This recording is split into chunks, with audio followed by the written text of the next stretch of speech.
Здравейте! С това видео искам да ви представя един модел платформа за автомобил.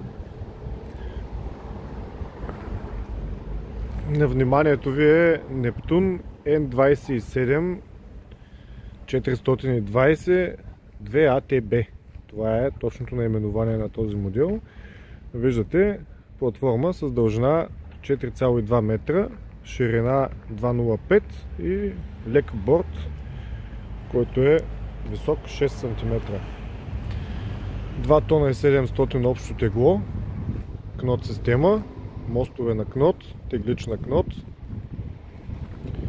собствена маса 589 кг, което означава, че 2111 спокойно могат да бъдат натоварени върху ремаркето. Това е наклонена платформа, както се вижда. Типичният автотранспортер. Целта на чупката е да се осигури по-добър ъгъл на товарене. Изцяло заварена, стоманена, горещо подцинкована конструкция. Изключително грамотно направена и смятам, че това ще се види и на самото видео.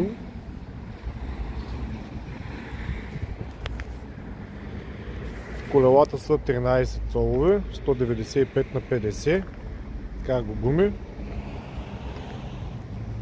Може да видим, челният панел е кук профил.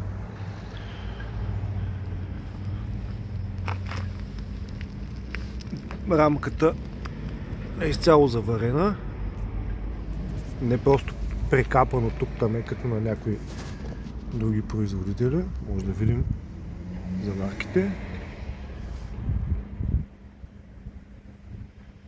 Всичко от до. В долния край на пътеката, от долната страна, върви изцяло кук профил, отново заварен.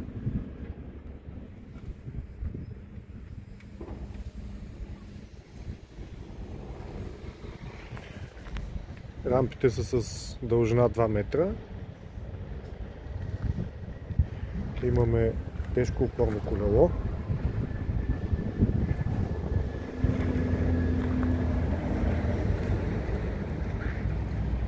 Като цяло супер функционална, много добре направена платформа.